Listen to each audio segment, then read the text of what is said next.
How's it going, guys? My name is Stray Hydroblade, and today we're going to learn how to build motivation.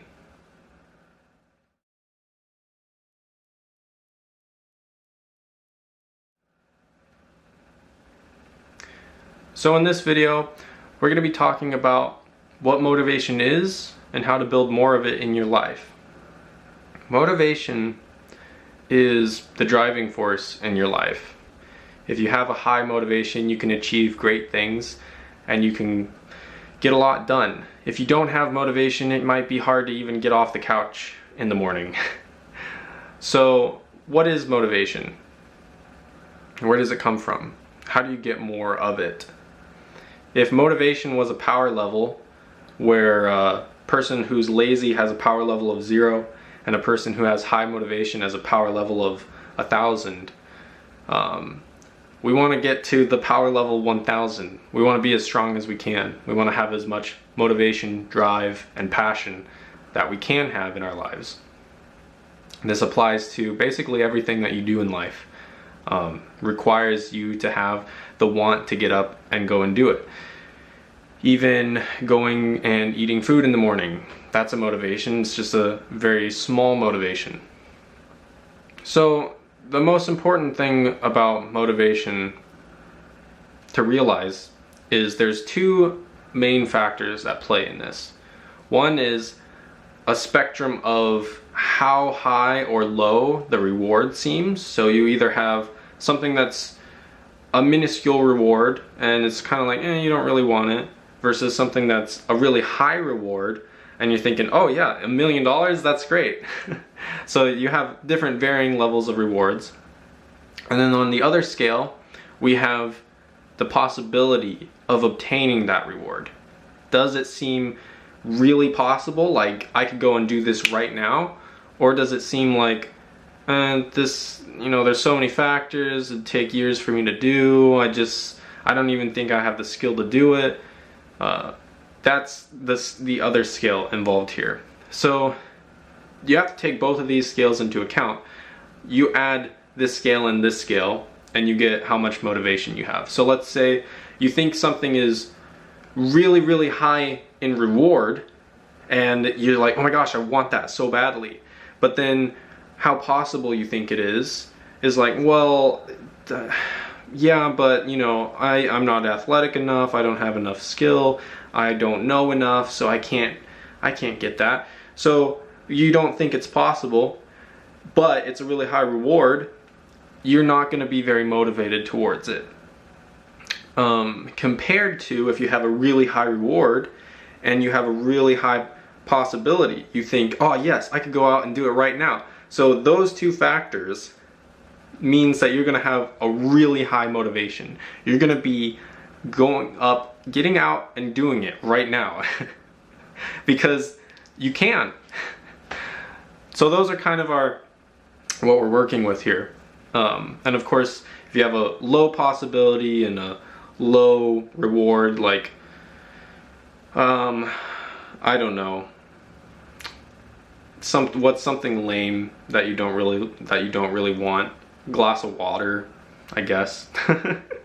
Depending on your circumstances, how badly you want the glass of water. But just let's say something really low and you have a low possibility of it happening. At that point, you pretty much aren't even thinking about it at all. You don't want it, you don't care. That's one of the starting points for motivation. I think it's really important to recognize that, because a lot of the times you can ask yourself, okay, why am I not going anywhere in life? Why I want to be somewhere, but I'm just kind of sitting here with my wheels spinning out, not getting anything done. Why is that? In my own life, I have a lot of, from personal experience, just really wanting to go out and do stuff, but not really thinking that it's going to even matter at all. I have a high ability to go out and get stuff done, but most of it doesn't end up the way that I want it to, or It just doesn't get the results that I want. So a lot of the times if I think about something, it's like, well, I could maybe go out and do that, but there's nothing to say for certain that it would give me the results that I actually want, so what's the point? And then I just sit there and think about some other idea that might seem more obtainable. Another example of high reward but low possibility would be building a spaceship.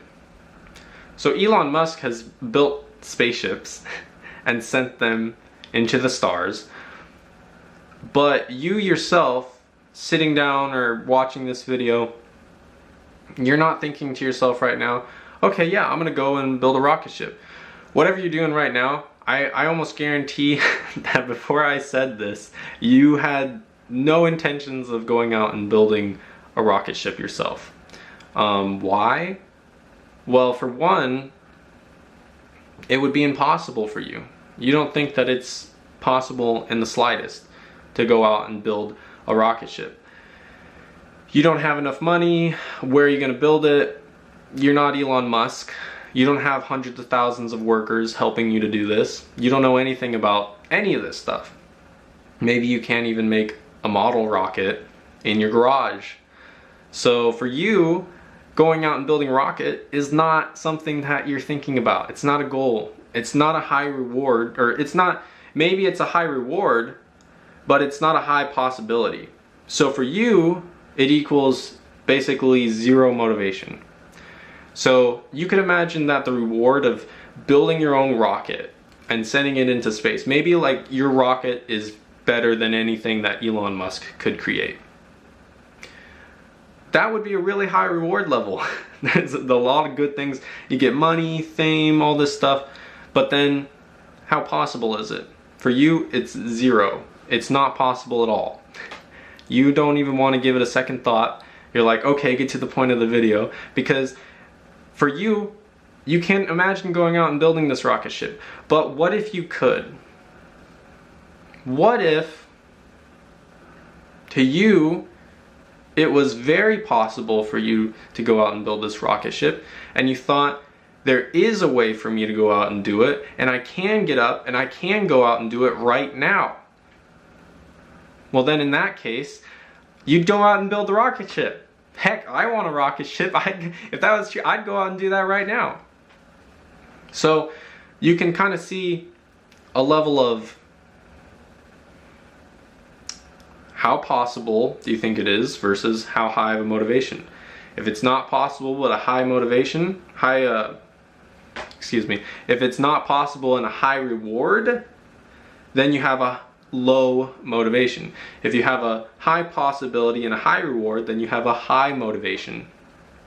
So those are really the three factors we're working with here: possibility, reward, and motivation. Possibility plus reward equals motivation, and possibility and reward have varying degrees. Okay, now that we've broken that down a little bit, we can start to talk about motivation in your own life. One of these things could be, see, a lot of people forget how good things can get. For example, if you've been going through tough times for the last 5 years, then it can be kind of hard for you to see any sort of hope at the end of the tunnel. You might think, you know, there's just no way out. Maybe it's always going to be this way. So it starts to get less and less possible for you to live a happy life, let's say. But on the opposite side of the spectrum, this is a really interesting case. So if you have been getting a lot of wins in life, you are getting a lot of reward, you are going out and trying things and they're working, and you're getting the kind of results that you want. When that happens, I'd call that a win. It's kind of like winner versus loser. So you're winning a lot. What happens is you're getting a lot of reward, and it's you're kind of getting instilled into your brain that it's possible for you to get these rewards.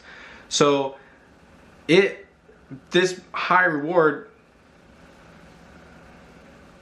if you haven't had this for a while, if in your mind it's hard for you to picture anything ever being good again, then you're not gonna even have a very high reward.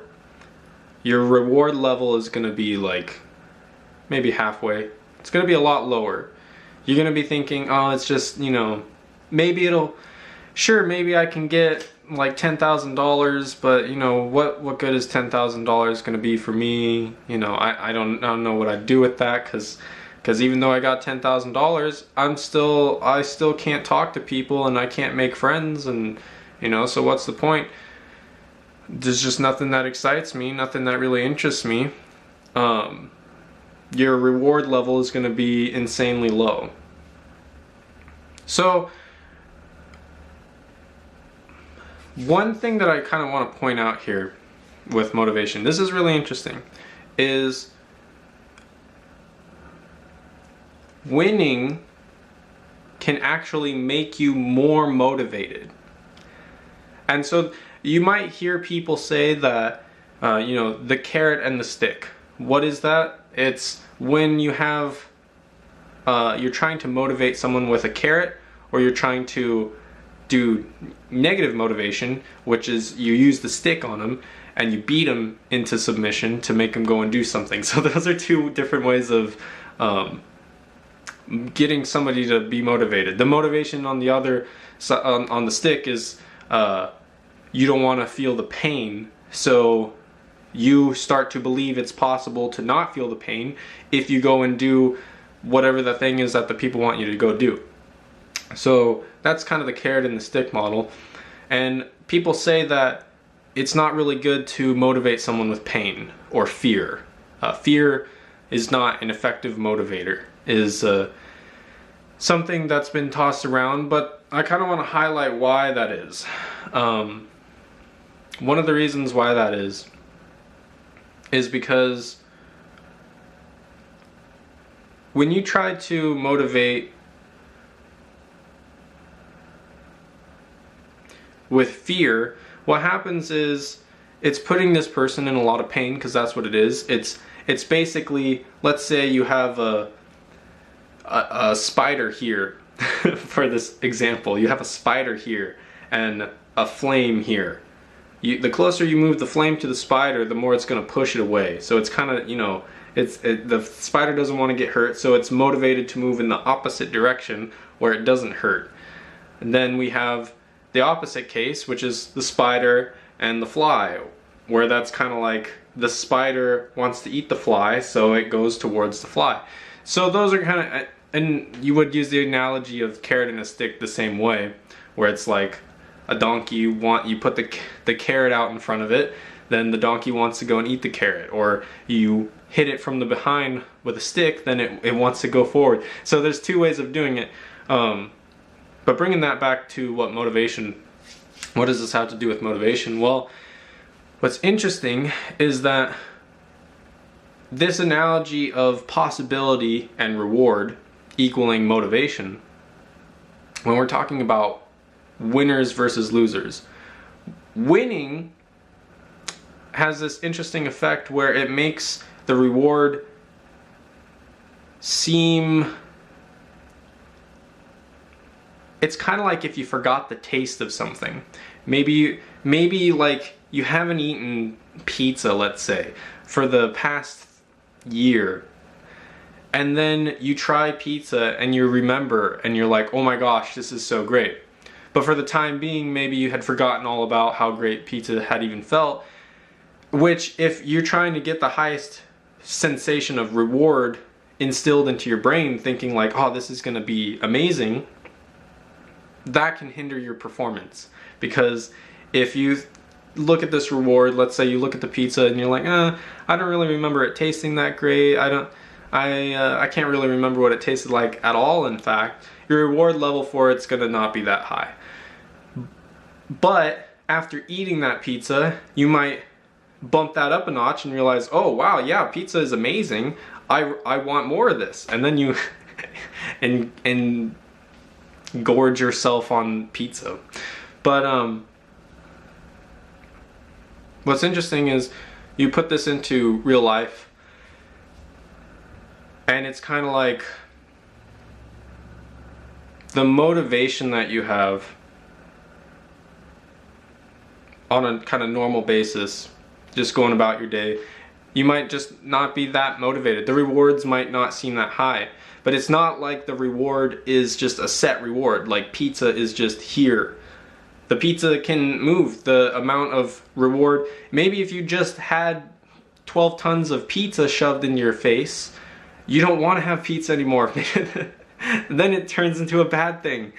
So the opposite is true. If you haven't had pizza for a year, pizza might be an extremely enticing thing. So that's also important to realize when we're talking about the reward level changing up and down.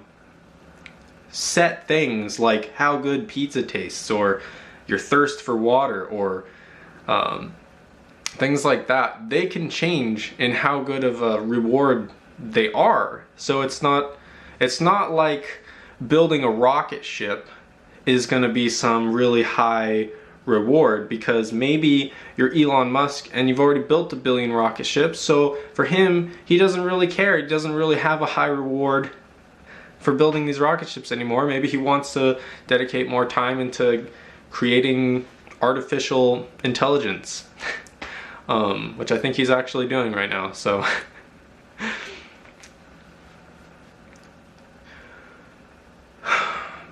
to kind of recap what we've talked about so far here, because I'm kind of getting off topic. We have how possible it is, how high the reward is, and those rewards, how high the rewards are, can change even if you're talking about the same subject. Remember that. And all those things kind of combine equals your motivation towards it. So in theory, what would happen is, let's say maybe you're a loser and you can't get a leg up in life. You're not going to be as motivated as somebody who's been repeatedly winning for the last 5 years. Because when they visualize their reward, because it's all about the visualization, they see this reward as being something really high. Maybe they've been winning it like over and over and over again. They're gonna get that kind of instilled in their mind. They know how good the taste is. They know how good the reward is, and they're going to also, because they're doing it multiple times, gonna believe that it's more possible. When you're only doing something once a year, it gives you lots of time to doubt yourself, doubt whether or not it can be done, and it puts a lot of pressure on it. So the idea would be winning equals more winning. It's kind of reminds me of the analogy, the rich get richer and the poor get poorer. But with motivation. Another word for motivation could be hunger. This word is really interesting because it's kind of popped up a lot lately.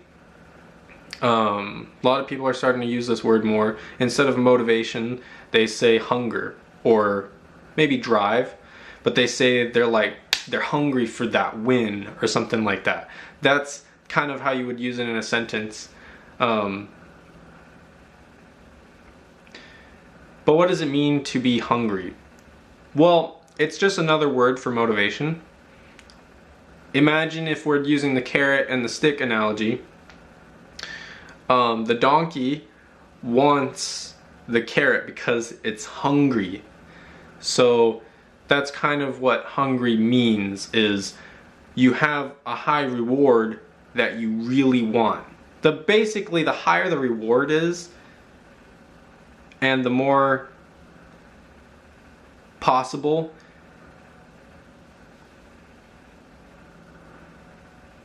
it's going to say the more possible it seems to you, the more you would want to, the more hungry you would be towards it. But I'm not sure that's exactly correct, because basically hunger is just motivation. I mean, but kind of used in a different sentence. It's hard to say. So what does this mean for you in your life? I've been kind of rambling on here a little bit, so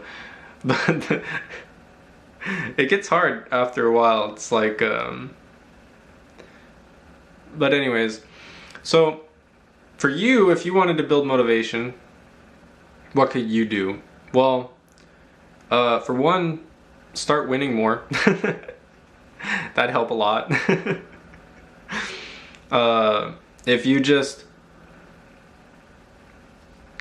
could understand that every time that you feel like something's not possible, you don't feel motivated, you can look back and you can see like, oh, the reason that I don't want to get up and go do something is because I don't think the reward is that great, or I don't really think that it's possible, or a mixture of the two.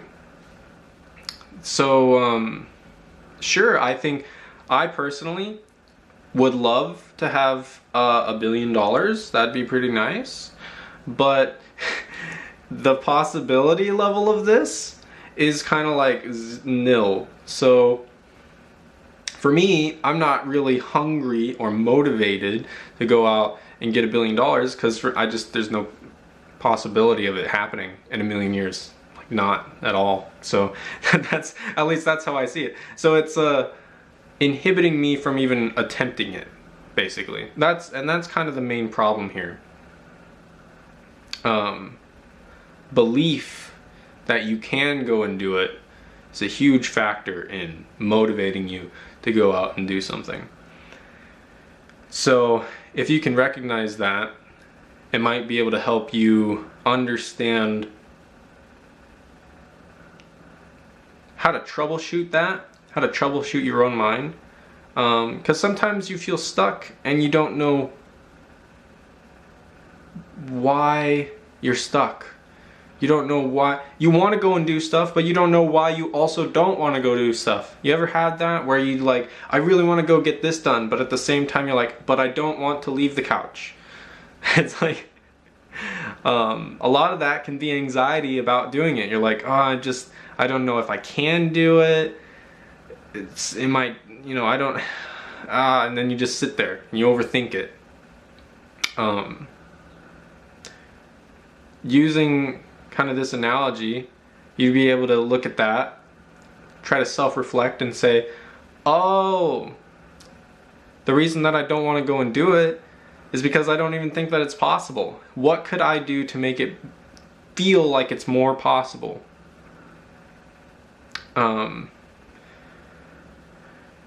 And something that you could do to make it feel more possible, whatever you're trying to achieve, could simply be just getting up and going and doing it. So let's say that you're just sitting down on your couch and you want to go out and do something because you're like, oh, I really think this would be interesting, I want to go do it, but at the same time you're like, oh, but I have anxiety about it, I just want to sit on the couch and I don't even know if maybe it won't even go well. If you're in that case and you can't figure a way to get yourself up and go do it, the problem there is either you don't think that the reward is high enough, but in this case, since you want to go and do it, you kind of know that you want to go and do it, but you're also telling yourself not to go and do it, then you can think that there is a high reward for you, at least some reward, but you're probably not really thinking it's very possible. So in that case, it's kind of turning your motivation off a little bit and you don't want to go out and do it. So we're going to talk about how to build that possibility up a little bit more. How can we make it seem more possible so that we get a higher sense of motivation to go out and do it? Well, I'm going to introduce this concept called sandboxing or the sandbox effect.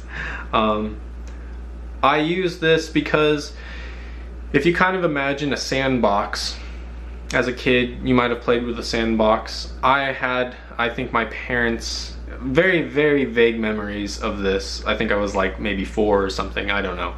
But I did have a sandbox, access to a sandbox when I was younger. And in a sandbox, all that's really happening is you're being creative. I mean, if you've heard of the game Minecraft, have you heard of Minecraft? Have you heard of Jesus? So if you heard of the game Minecraft, that's a sandboxing game. The reason it's called that is because you go out and you just build up a bunch of different things and you just play around with it. That's the whole purpose of the game, really, is just to mess around and make whatever you want to make. You just play in it. There is no objective to the game like there might be in Halo or some other game. So a sandbox is what you want if you want to build up possibilities. A sandbox in but not just a real sandbox. I'm talking about kind of a metaphorical sandbox here. This could be, let's say if you want to learn woodworking or you want to learn programming. Well, the thing that you need to do to build up the possibility that you can do it is first set up an area where you can do it. If you're woodworking, set up a shop area with all the tools that you need and all the resources you need. And if you are going to be doing programming, you need to set up an area that you can be doing programming, set up the computer the way it needs to be and the programming you need to install and all that, tutorials and things like that, some notes. You want to surround yourself by that. In the same way that in a sandbox you surround yourself with little plastic shovels and buckets and sand, and you know, it's all just right there and you're sitting in the middle of it, everything's at arm's reach, and you just play around with it. Now the reason why this can help you is because it does a couple of different things, but one of it is it kind of sparks more creativity in you to do this. When you start to put two pieces together, it can maybe give you a third idea. And also, since it's just right there, it seems possible. You don't have to think about it. If you butt two pieces together and you're like, huh, maybe I could do this too, and you just reach over and you grab it and you try that. You don't have to spend an hour thinking about doing it because you're just playing around with it and doing it.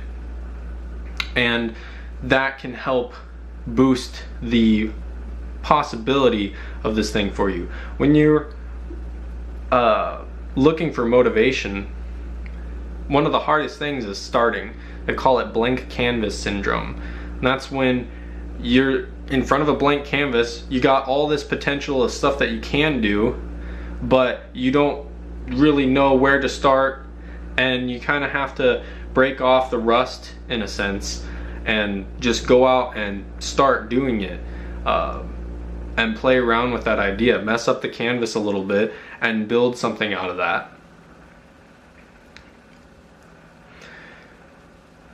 I'm not really sure how to say it other than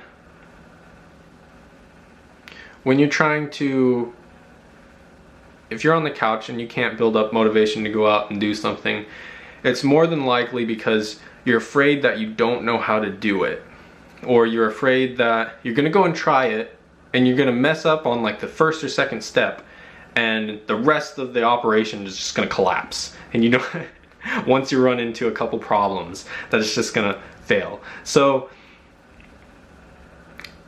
one thing that can help you is you got to get some momentum. Coming back to blank canvas syndrome, you got to put some ink on the page before stuff starts to really roll, because you can sit there forever with a blank page in front of you and have anxiety about starting it or not. Or you can just go ahead and put something on the page and just try to play around with it a little bit. All of a sudden the ideas start to come, they start to roll in your brain, and you end up getting an idea of what you want to have happen more, and you play around with that. In a sandbox, the whole idea is you want to play. So if you're trying to build up motivation to go and do this, you want to believe that it's possible.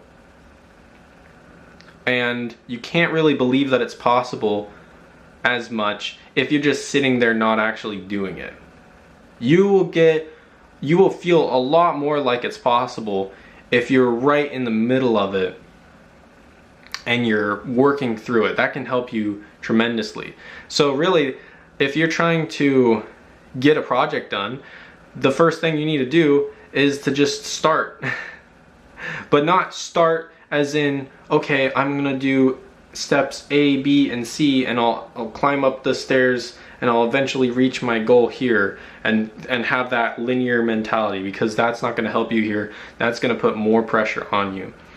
What you need to do instead is sandboxing, which is just surround yourself with the things that you need to be able to cultivate the kind of thing that you're trying to make, to give you these ideas. And you have to remember that part of this isn't just about trying to achieve some one goal. Because you might have some idea of like, oh, you really want this one thing to work, but really ask yourself, like, do you really need that? Do you really want that to work? Or is it just something that you think you might be able to do and you don't have any other better ideas, so you're just kind of going with that? Sandboxing, just playing around with these things, can help you spark more ideas into something better than that. If your idea is to paint a smiley face or some portrait of a person smiling, then you might just sit there and be like, oh man, I'm gonna mess it up. What if I accidentally make it look like they're frowning? You get all this anxiety about it. But what might be better to do is just start it and see where it takes you, see where it goes, where it leads you to, because I almost guarantee that if you work on some project like that, you start doing this painting, that you're gonna get into the flow of it and you're gonna get ideas. They're just gonna come to you. And don't worry too much about holding on to any one of these ideas, because they are literally infinite. You might be like, but I just don't have very many good ideas. The ideas are always coming to you. They're never gonna stop. It's a curse, really. So you ever had that thing where you got like 100 ideas that you want to try, but you only have a number of time to do like 1 or 2 of them, so you finish the 1 or 2 projects and you completely forgot about all these other ideas that you had? That's because these ideas are limitless. So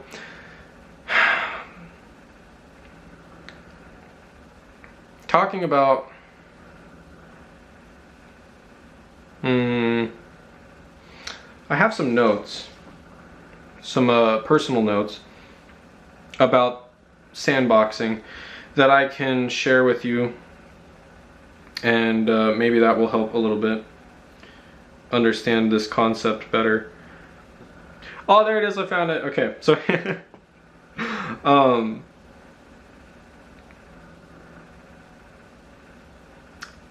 okay, take this, I'm gonna say this next part, take it however you want, because I don't really know what it means, even though I wrote it. But it might help you. So when you get your hands dirty or think about a particular subject and work through the math or mechanics of it, you're more focused with the subject and thus less confused and more focused. So just going through and working through these things, you might have a lot of confusion about starting this project and how it's going to happen, what you're going to be able to do. But sandboxing, just putting these things around you and then playing with them like a sandbox, can help you to be less confused and more focused.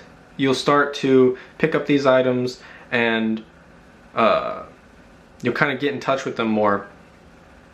I mean, it's kind of like when an athlete warms up, they don't just sit around for a year and then when they need to like go and do the Olympics or something, then they just decide, oh, now I'm gonna perform.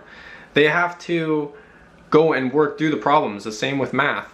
If you're gonna do some math it might be helpful for you to run through some equations and just kind of go through those so that you can be more focused and less confused about it.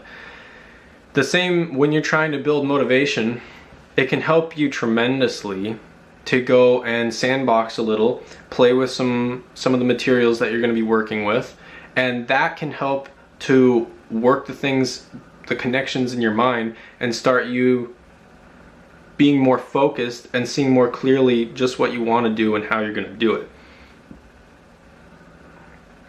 So if you're trying to build motivation, one thing that you can do is this technique here that I'm talking about, sandboxing. It's really just the act of just creating that first spark. You need to get out there and play around with it a little bit. Take that first step. Not assuming that I'm going to take this first step and then all of a sudden I'm going to have a whole bunch of success. It's more like I'm going to take this first step, and it's kind of like you're dipping your toes into a pool. You start, I don't know, or just warming up. You're really just warming up to it. That's what sandboxing is the act of warming up. You want to play around with these ideas a little bit, play around with the paint or materials that you're working with. You want to play around with that and just kind of get familiar with them and warmed up a bit, and the ideas will come, and the motivation will then follow. Because when you're working with this, all of a sudden things start to seem more possible, and you see little places where you can do things that before you couldn't see. So bringing this back to motivation, if you're trying to build motivation, I started this video off by saying you have the possibility and then you have the reward. And if you have low possibility and high reward, you don't have very much motivation. And if you have high possibility and high reward, you have a lot of motivation. But what if you have high reward and low possibility? So you think it's impossible. You visualize this being something great that you could do, but it's not really something that's possible for you. One thing that can help you to build possibility, if it's just something where it's like, maybe you want to go out and paint a picture or build a desk or something like that.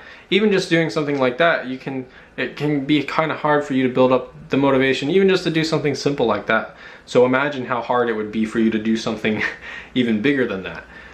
If you want to, it's kind of like baby steps. You're not going to go from 0 to 100. You need to slowly warm up. You need to get more wins under your belt. You need to build a high reward in your mind. Like, this thing does have a high reward. It's not just when you visualize it, it's not just something that's like kind of weak of a goal. You want it to be something that's more like you've worked through it a little bit and you've seen the kind of results that it can bring, and so this reward is a really good reward because it's not just some airy-fairy notion of maybe this could happen or maybe it couldn't. Now you see it as more like, this is solid. I've experienced it for myself. I know the kind of opportunities that this holds, and that can get you feeling a higher reward. Maybe you still don't have believing that it's possible, but now you have an even higher reward to go after, when before you don't even know whether or not you should get off the couch.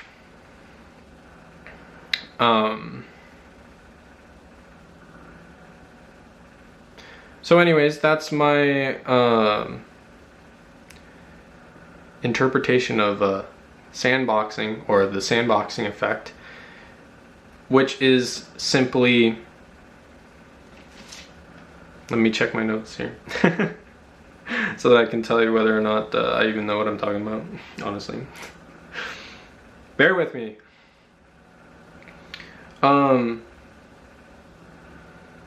I'll read some more stuff here that I don't really know how to tie in again, but I'm just going to read it out loud. Getting outside of your comfort zone and getting your hands dirty builds confidence. So what does that mean?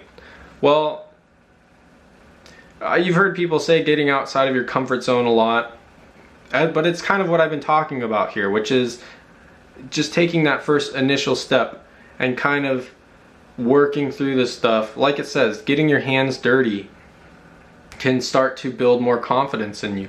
And confidence in this case is kind of just the belief that it's possible. You feel confident that you can do a thing. So maybe one of the reasons that you don't get off the couch and go and do whatever project you want to do is because you're not confident in it. You don't believe that it's really possible that you can do it. You're not confident in it. Getting outside of your comfort zone, getting your hands dirty, going and getting hands-on with the project. Getting your hands dirty basically just meaning sandboxing. If you go out and sandbox with this, it'll build confidence. It'll build the belief that it's possible in you. Some more of my notes here. Let's see, I'll go through them and see if I find anything interesting.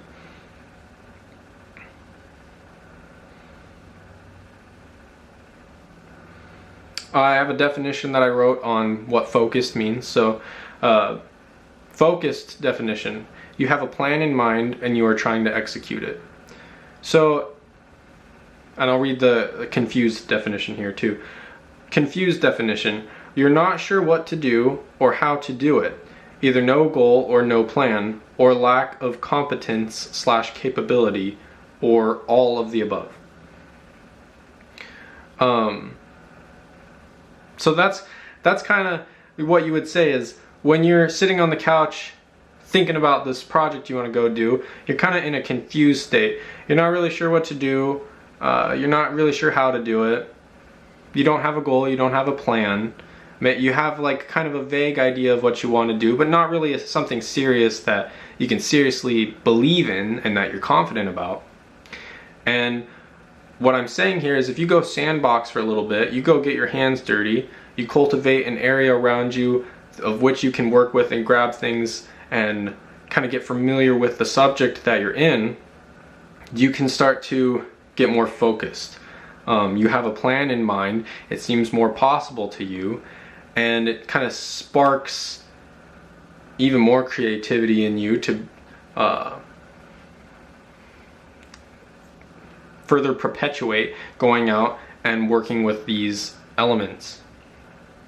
Another thing that's been said a lot is exposure helps eliminate fear. So exposure, my phone alarm going off. Sorry about that. Exposure is when you expose yourself to something that you're afraid of.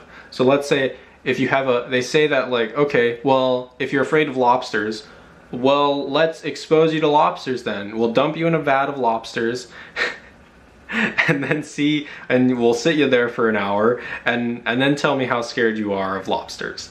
So that's kind of the idea. It works for some things, but not for others.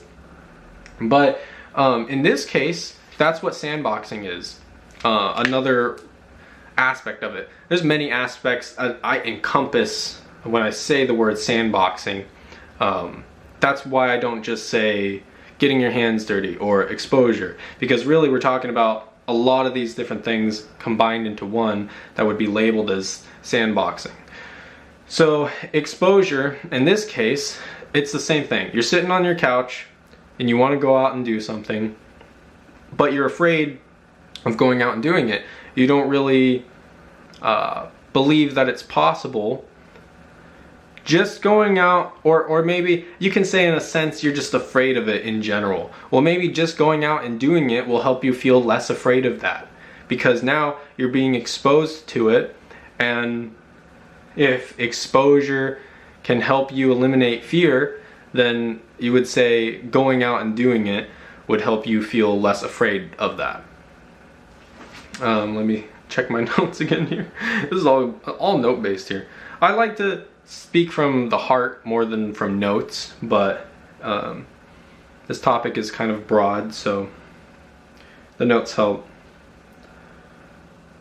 Here's a definition I wrote on sandboxing.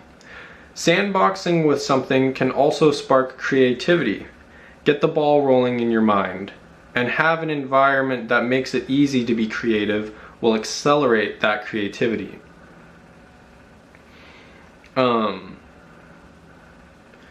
And for final, I'll give this here. This is something that I use myself. It's kind of this is what sandboxing, one of the ways that it looks in my own life. So instead of me starting off with a project, I don't just go and jump straight into the end results of the project. I start from the very bottom and work my way up. So the first step of this being brainstorming, which is visualizations or thoughts. You're thinking about it, you're wondering how you might be able to do it. Next step is journaling or words, concepts, and theories. So now you're maybe writing down notes and typing stuff up on the computer of a more solid plan towards what you're going to do. Drawing is now you take a pen or something and you just draw out what you want. Use a whiteboard or 3D modeling software or something like that. This can help you get a sense of what it's going to look like. And this could be, if you're building something like a table, you could draw a table. Sometimes you might not even have an idea of how that table is going to go, and you draw it and you realize, oh, wait a minute, I can't put a leg here, it has to be over here. So you might think it's kind of dumb, but really drawing this out can help you in the future. Measure twice, cut once kind of thing going on here. So doing that. And next is prototyping, or building a small physical model and testing the physical properties of this. So for drawing stuff up, if your goal is like to build a rocket ship, for one, or to just have a lot of money, whatever, you know, you could draw a picture of you like holding a dollar bill or something and a smiley face like that, you know, just to get an idea, like, what is it gonna look like? Or say you want to have like a chiseled body or something. What you could try to do is just draw a picture or go to Photoshop and get a hot body and put your head on it, just to get a visualization. And maybe in doing that you'll be like, oh well, I don't want these kind of muscles, I want these kind of muscles. You realize that after seeing it, and that can help you get more focused onto specifically what you're going for here. It gives you ideas and it makes things seem more possible to you. So this drawing aspect, it's not just if you're going to build a table. It can also be if you want to be a businessman. Draw a picture of you being a businessman. Where are you? What buildings are around you? What are you in the forest as a businessman? Be more specific. Just, it'll help you go through this. It seems childish, but sometimes the childish things can have the best results here, especially with creativity, because children are kind of the poster boys for creativity. Is that the right way to say it? Check my notes here. Yeah, that's pretty much it. Now, what I've described here, visualizations and thoughts, and then we go on to words and concepts, then we go on to drawing, then we go on to prototyping and making little scale models of it. And then we finally get to the last one, which is just doing it for real. So at this point, you've worked through all this. It started to build a very crisp image of what you're going for, and you feel like it's really possible because you can see exactly what it's going to take. You're less confused, you're more focused. That's the sandboxing effect. So by now I've kind of gone through a lot of these things and shown you some of the ins and outs of sandboxing, building motivation. What does it mean exactly to sandbox? And